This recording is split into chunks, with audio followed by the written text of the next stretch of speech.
Novatus hatutaki kumsema, ni mchezaji ambaye amejirekebisha sana. Tulikuwa tunazungumza kuhusu red card sijui na nini.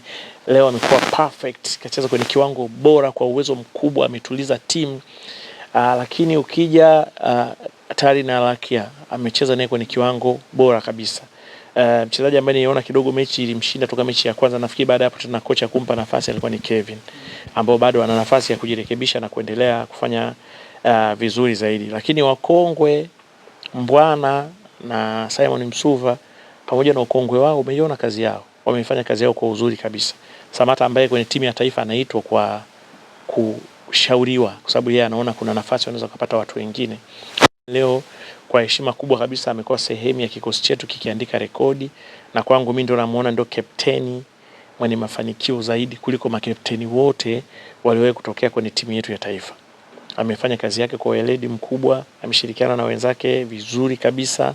Kwa hiyo ni wachezaji ambao niseme wamekuwa na msaada mkubwa sana. Hata wengine ambao wamepata nafasi kidogo kidogo, umemwona Mwalimu kwa kuingia, baadaye amepata nafasi. Wakongwe Kapombe na Mohamed Hussein wameendelea kuwa sehemu ya msaada mkubwa kwenye kikosi chetu, na nidhamu ilikuwa kubwa na